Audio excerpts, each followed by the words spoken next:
Christina Bellantoni is the editor-in-chief of Roll Call, and she and her team, of course, is one of the publications focusing deeply on Capitol Hill, been following these races and the ramifications of the results for quite some time now. She joins us now from the Roll Call newsroom. Christina Bellantoni, let's start with Mitch McConnell. I'm looking at your newspaper from this morning, Election Day, with the headline, "McConnell's Eyes on the Prize." But of course, first he had to win his re-election bid, and in the final rankings, you still had Senator Mitch McConnell among the top 10 most vulnerable senators, and yet that race called early. So what was the trajectory in that race that turned that around for the leader? Yeah, I'm really interested to see what the final returns end up being. I've been talking to Democrats in Kentucky for the last several days, and they were feeling really confident. They felt like they had momentum for Allison Lundergan Grimes. They felt like they were really having a strong message. And of course, the Clinton family is really powerful in this state, and they invested in Allison Grimes early. So I always figured that it would be close, but my money was always on McConnell winning re-election, regardless of whether the Republicans are able to win back control of the Senate tonight. But the fact that they called this race immediately once all of the polls are closed suggests a large win. And Kentucky is a pretty Republican state, but it's really an extraordinary turnaround. This is a man who is incredibly unpopular back home. I mean, very, very low approval ratings. I think they're almost as low as Barack Obama's in Kentucky. And then this is also someone who faced a primary challenge. We were all talking about Matt Bevin a few months ago, and Mitch McConnell was sort of easily able to fend that off, and Allison Grimes had the state to herself to sort of define her own message, but she had some stumbles, and, I think that it didn't help her when she refused to say whether she voted for the president. That got a lot of attention from Democrats, sort of irritated at her.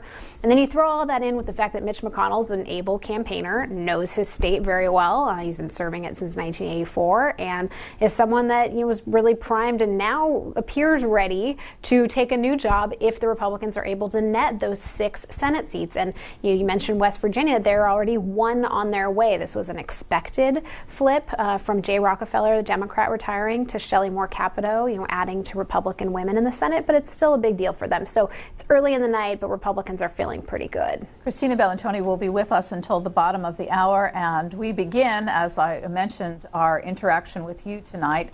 A hallmark of C-SPAN's coverage is having you be part of the process here, you, the voters around the country. Here are the phone lines if you'd like to be involved. Democrats 202-585-3880, Republicans 202-585-3881. Our line for independents 202-585-3882.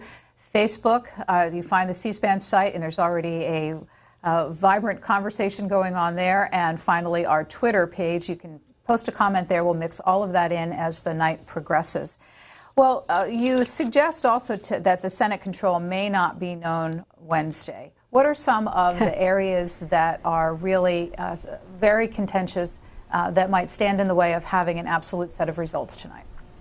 Well, there's a whole bunch of them, actually. So some of the races that we expected to be called early, New Hampshire, Virginia, polls are closed there, and we haven't heard a final result yet, or at least an AP call. But North Carolina, the polls closed at 7:30, and this is a race where Senator Kay Hagan was able to win her seat to begin with in a very good year for Democrats when Barack Obama was first elected, and won North Carolina for the first time since 1964, I believe it was, 64 or 68, for the Democratic Party. And she barely won that year. And then in 2012, Barack Obama barely lost it to Mitt Romney. And so this was always going to be a close race. And the operatives that we've been talking to on the ground there say that they are prepared for recounts. They are prepared for a razor thin margin there. But don't forget that it takes a very long time to count votes in Alaska. We're not going to hear any results until long after midnight. And then the fact that some of these ballots have to physically be transported from very remote areas of this very large state,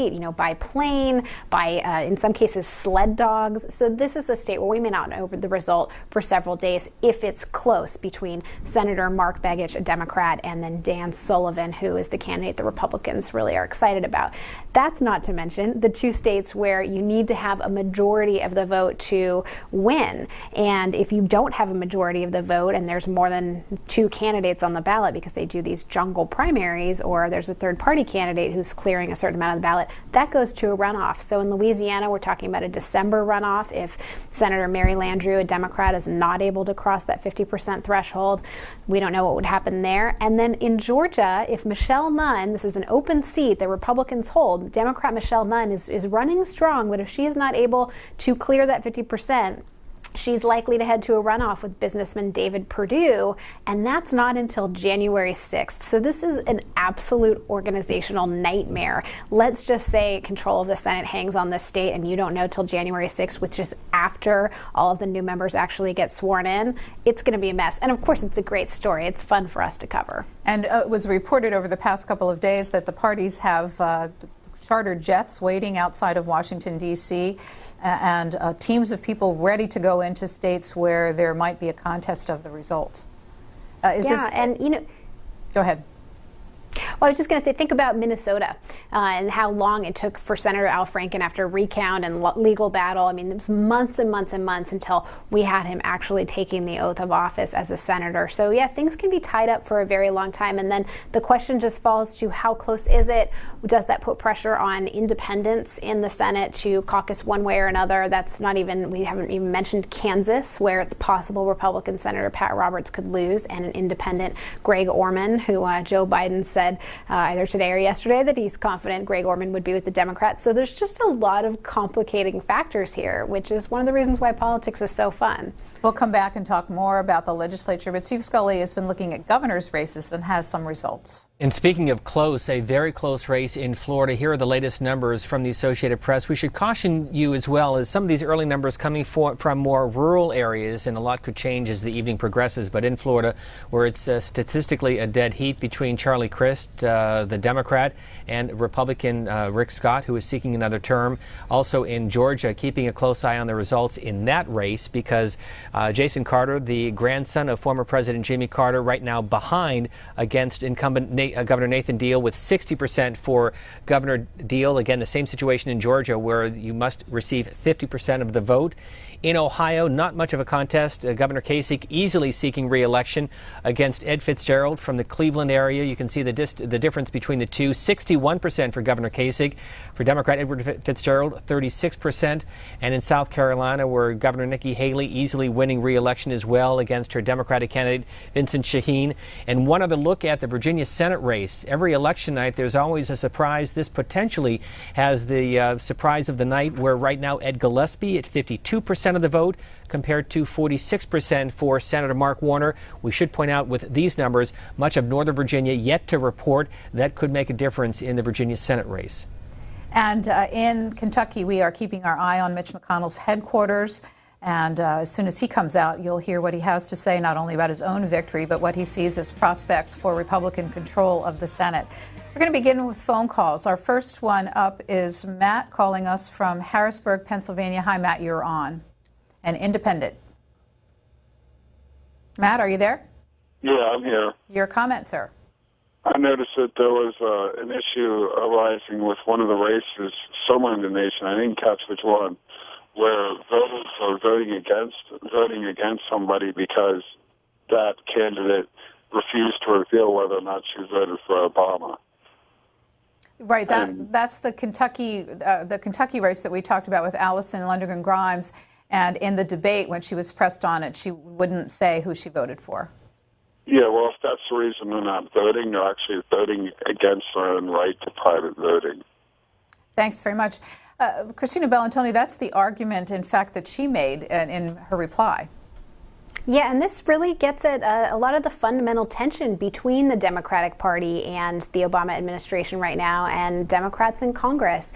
You know, Democrats are pretty frustrated. They wanted to see more change or bigger change, or they wanted certain things out of the president that he didn't deliver, or they don't like the fact that we're engaging in more war, or things like that. And so it puts them in this box where they're unhappy with him, but that doesn't necessarily make them excited about the Democratic Party, even if the Democratic Party is distancing itself from him. So it's a really difficult situation. And, you know, people keep saying the president wasn't out there campaigning. Well, he campaigned for a number of these Democratic gubernatorial candidates.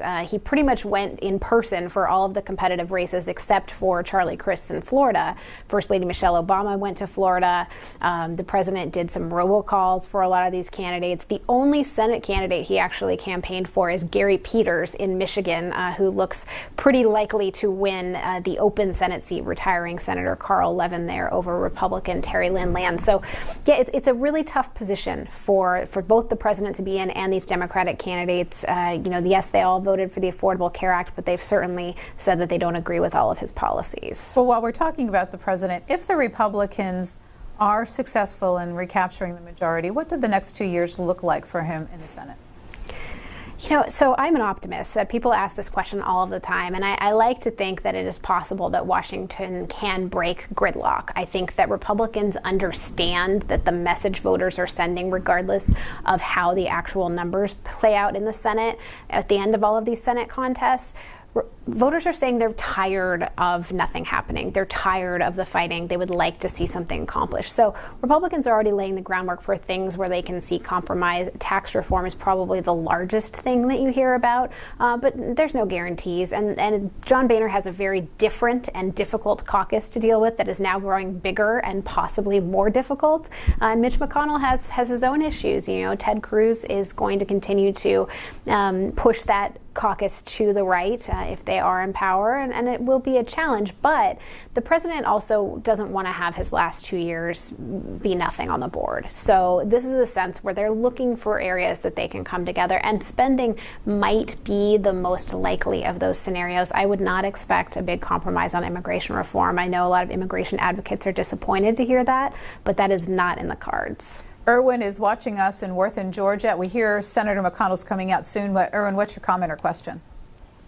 Yes, in Georgia, in Worth, Georgia, John Barrow was not on the ballot. All right. Thank you very much. I wanted to ask a question about spending, because the North Carolina race, which you earlier referenced, is on track to be the most expensive Senate race of this cycle and probably history. And I'm wondering about, when the story is written of this year's campaigns, what will the headline be about money? Oh my gosh. Well, it's only going to get more and more. I mean, it is always fascinating to me when you hear these like car dealerships in Arkansas or even South Dakota saying, I can't get an ad on the air from mid-September all the way through until the election because all of the airtime is purchased. There is a saturation point. And so many times you talk to voters at the polls who say they're voting just to make the ads stop or make the robocalls stop. But spending will continue to increase. I mean, the Supreme Court opened up sort of a bit of a flood. It allowed for a lot of legal spending in a way that people are going to continue doing it. I mean, a lot of people assume that the Republicans are outspending the Democrats. It's actually the other way around. Democratic-aligned super PACs have outspent the Republicans. We're going to interrupt you to go to Allison Grimes in Kentucky. Let's listen. And we are back with Christina Bellantoni, who's joining us from the newsroom at Roll Call here in Washington, D.C. I wanted to just pick up on two themes that I heard in those speeches. First of all, Allison Grimes is a young woman. She talked about keeping her coalition together. Does that suggest to you that her political career is not over tonight? Oh, absolutely. That's exactly what I was thinking. I mean, she is quite young and obviously got a good taste for being on a campaign. And she also is somebody that's considered an attractive person on the Democratic bench. And I mean that from a biographical standpoint. She's been elected statewide in a red state. She was able to talk about issues like guns and coal and things that Democrats aren't always as able to communicate with Republicans on. So, sure, her future is not over. And, once we see the final returns, I imagine she kept it respectable, didn't have a total blowout, so her future could be bright there. Christina, I know you have other obligations tonight, and we are now watching Senator McConnell come out on the screen. So we'll say thank you so much for starting off our election coverage with you, and we'll be with you in the weeks ahead as we help to understand what happened tonight as the voters made their choices. Thanks for your time. Sounds good. Have a good night. We love what you do.